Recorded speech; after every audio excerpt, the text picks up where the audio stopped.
Hello everyone, Mr. Nacho here, and welcome to something different. Today we'll be going over 3 starter builds for whenever you play the game for the very first time. We'll be doing those on veteran difficulty, even though you might want to start on survivor. These builds will not translate extremely well into apocalypse, but it's still possible to beat the bosses with them. The goal of these builds is to have something that is extremely easy to put together, that's something that will give you very good damage and survivability. And the last thing is that this is the build that you would use to just keep running veteran to farm for the items that you need for the stronger builds to then translate into apocalypse. There is a new feature on Remnant 2 Toolkit called starter builds, so if you have any good ones, then just go ahead and create them, share them with the community. I'm sure that the new players will very much appreciate it. So let's start with the very first one. This one was made by apoc, and I have to be honest, I already recorded the boss fights, but I had the wrong armor on. So this would be the setup that he made, that I'll show you right now, but whenever it comes to the boss fights, I will be just wearing a different armor. Other than that, everything is okay. So the build looks like this. You would want to go with Handler Prime, just so that the dog can pick you up extremely easily every 2 minutes, assuming that you have some relics on you. When it comes to the skill, you could go with the attack dog. You would obviously start with the guard dog, because this is the first skill that the handler unlocks, and it's very good. Then you could translate into support and then attack dog. The secondary would be hunter, and you will use the hunter's mark, which is the first ability the hunter unlocks, which is also very good. When it comes to the armor, we have the elder headdress, disciple mantle, labyrinth threads, and disciple of embraces. The armor honestly is just whatever you have together that you would just throw on and make sure that you are still in the green, so that you are in medium roll, and then you are good to go. This one is kind of optimized, it's 49.8 weight, so it's actually giving you a 45.9% damage reduction, which is very good, especially for veteran. When it comes to the relic, we are using the basic dragon heart, so this is something that you start with. We have range crit damage, crit chance, and range damage, just to optimize and make us hit as hard as possible. When it comes to the long gun, we are using Starkiller right now with Searing Wounds, but obviously this is a gun that you get for completing the first playthrough on veteran. So you could honestly just go for something like Deceit, Huntmaster M1, which is a gun that you can buy from Brabus, because this is a starter gun for Hunter. It's also very good. Monarch, Polygon, Sagittarius, and Savior. If you get any of those guns, then you can just use them with this build. They will all do very well. When it comes to the melee, we are using the Crystal Staff with Shocker. And when it comes to the secondary, we are using Silverback Model 500 with Abrasive Rounds and Fetid Wounds. This actually on veteran hits like a truck, especially if you can get the crit, and we have quite a lot of crit chance. Then you will be able to dispatch bosses very easily, even with your secondary, and it's great for mobbing as well. On top of that, the abrasive rounds apply bleed, which is a dot that damages the enemy, but it also gives you 5% lifesteal for 20 seconds, so you don't really even have to use your heart. You can just swap to your secondary, activate abrasive rounds, and then just damage the enemy to heal yourself. When it comes to the amulet, we are using the Ank of Power, and it grants 15% increase to all damage at all times, and consuming relic increases the bonus to 25% for 15 seconds. It's really good. It increases both the damage of our guns, of our melee, and of our dog. It's very good. Then you have the Braided Thorns. Again, just a very easy to obtain item that increases our crit chance by 10%. Then you have the Probability Cord, which is a Root Earth item, so this is only found in the last area of the game, so you might want to replace it with something else if you don't have this one. Then we have the Targeting Jewel to increase our range and accuracy, and then we have the Burden of the Destroyer to increase all damage by 15%. We are going to be doing a very big amount of damage, simply because it's veteran, and this setup will be able to deal with it very easily. When it comes to the traits, we have Regrowth, Fortify, Vigor, Endurance, Spirit, Expertise, Ragged, Amplitude, and Recovery.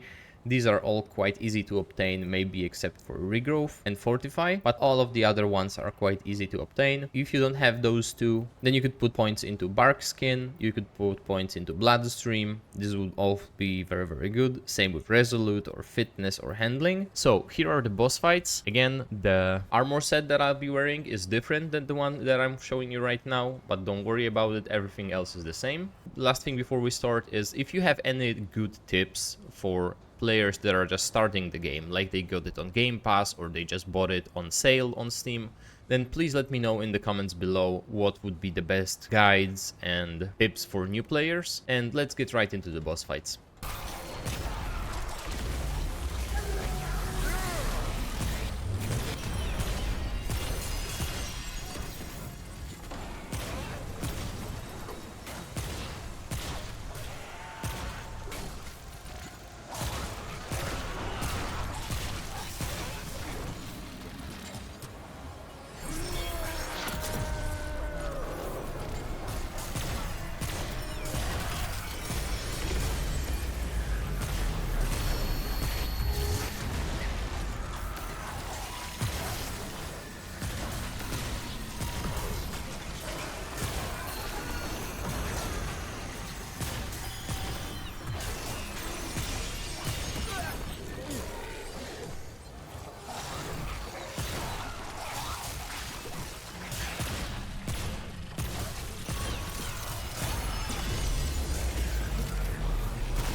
Alright, the next build is something that I have made myself, and this is again a handler prime with guard dog, simply because your dog will be much more tanky and will generate more threat. So whenever you are mobbing, all of the mobs will actually focus your dog, so you'll have a very easy time killing them. The secondary is challenger, and we have the rampage skill on here, which is the level 10 ability, but honestly whenever you start, the war stomp will do just fine, and then you can translate into juggernaut for bonus movement speed and bonus melee damage, and also 3 stacks of bulwark. It lasts a whooping 25 seconds, so you'll be very tanky during its duration, and also whenever you get it, rampage will be just the best in slot for this setup. When it comes to the armor, we have the basic trainer set, nothing special here. This is something that you will start the game whenever you pick handler. Then we have the relic, again the basic one. We have increased health, increased range crit chance and range damage. Then we have the Black Maw, again something that you will start the game with. Same with Hotshot. This is a mod that you can get after you beat the tutorial. And we have Banditon, but honestly other things like Momentum would be great, the Extender will do very very well, Refunder is also a good one, or even something like Transpose will be very very good. Maybe even Twisting Wounds to increase the range weapon damage by 10%. Then for our melee we have the Shovel with Shielded Strike. Shovel is very very useful because you can actually dig up ammo. Well, one in few tries. As you can see, you can just dig up ammo, so you don't really have to worry about using ammo boxes whenever you are mobbing. Just save those ammo boxes for the boss fights whenever you don't really have enough time to dig. But this is a very very useful setup because it just lets you have infinite ammo basically. And when it comes to the secondary, we are using the Tech 22 with Scrapshot and Extender. Again, Extender is quite easy to obtain, and Scrapshot is something that you can buy as soon as you start the game. It gives the enemies slow, it also applies bleed to them, so it's very very useful. When it comes to the jewelry, we have the Gunslinger's Charm, the Braided Thorns, Akari Warband, Dead King's Memento, and Black Cat Band. So Black Cat Band and Handler both have 2-minute cooldown, and they will prevent you from dying. So whenever you are about to die, first I believe that the Black Cat Band would trigger, then if you were to die in those 2 minutes while it's on cooldown, your dog will actually pick you up, assuming that you have any relics left, and then probably the Black Cat Band will be already back up, and so on and so forth. So you'll be extremely tanky and very hard to take down. And this would also be a setup that I would recommend for hardcore runs, simply because it's very very tanky and the damage is respectable. When it comes to the traits, we have Regrowth, but this is something that you only get whenever you have Summoner on level 10. So if you don't have this one, you could go for something like Chakra, you could go for Bloodstream to get some great HP regeneration. If you have a Engineer on level 10, then Fortify is also great. If you already beat the game once and you have unlocked the Explorer and leveled it to level 10, then Swiftness is absolutely huge. Same with Triage, but when it comes to the setup that we have right now, we have Ragged, so our summon is even more tanky, so our dog will basically never die and it will be very very good meat shield, and it will also do considerable damage. Then we have Handling, because with all of the increases to our fire rate, it will be actually very difficult to control the gun without it, so if you can get it, then please do. Then you have Fitness. We are already at light dodge, so Fitness will give us even more distance, so it will be extremely easy to avoid damage. Then we have Recovery, so that we can spam dodge more, so that the stamina recovers faster. We have Resolute, so that we actually get less staggered whenever enemies hit us. We have Barkskin for even more damage reduction, Expertise for our skill cooldowns, Vigor for more health, Strong Back because it's a trait from the Challenger, and Kinship is simply because we have this trait from Handler, but we don't really need it for anything. Alright, I think that this build does very well. I have tested it both on Veteran and Apocalypse, and this actually, even though it takes a little while, can actually beat bosses on Apocalypse without too many issues, simply because of how tanky and difficult to put down it is. So let's go right into the boss fights.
Alright, and the last setup we have is from Dutch Gaming Roy.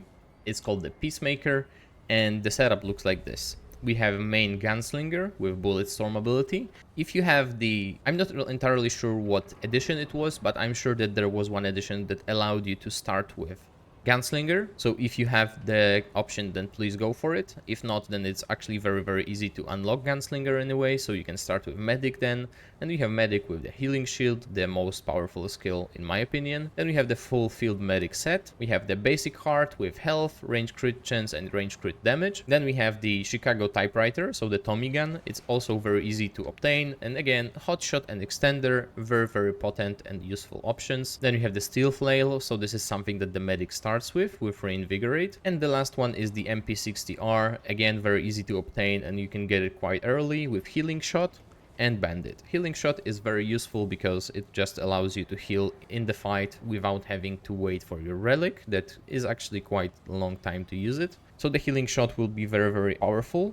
When it comes to the jewelry, we again have the Ink of Power, we have the Braided Thorns, we have Burden of the Destroyer, Dead King's Memento, and Black Cat Band. So you will be doing a lot of damage with the Chicago typewriter with Hotshot. You will be doing even more damage whenever you pop Bulletstorm. You will also get infinite ammo for your reserves for 8 seconds from the Gunslinger loaded perk. And whenever you are taking too much damage, you can also just pop the healing shield, you can pop the healing shot, and you will be good to go. When it comes to the traits, the basic traits that Roy here mentioned are ammo reserves, triage, which are the both archetype traits, we cannot really do without them. Then endurance, expertise, vigor, fortify, regrowth, and spirit. Again, fortify and regrowth are extremely powerful, but quite difficult to obtain whenever you are just starting out the game, because you need to be level 10 with 2 different archetypes to even spec into this. The other points that are added here are just something that I spent because I had all of the trade points already, so I decided that if I were to expand on this build, then this is how I would do it. Swiftness is very fun. Strong back, 7 points, actually allows us to have the light dodge, so this is very good as well. Then vigor, spirit, and expertise are the default basically. Handling is very good, especially with the Chicago typewriter and the MP60, because they are both quite inaccurate guns. And then we have fitness, so we can dodge even more and even faster, and 2 points into Glutton because, well, using the Dragon Heart 7% faster is also something. Alright, so let's go right into the boss fights and let's see how it does.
Alright, so this would be all for today's video. Again, if you did enjoy it, then a like and a sub would be great. I would very much appreciate it. If you have any tips for new players, then make sure to leave them down below. And make sure to go to Remnant to Toolkit to actually see the new starter builds. Maybe you can create your own to help the players that are struggling and just trying to get into the game. The bigger our community is, the better it is for all of us. Other than that, this would be all. And as always, have a great day.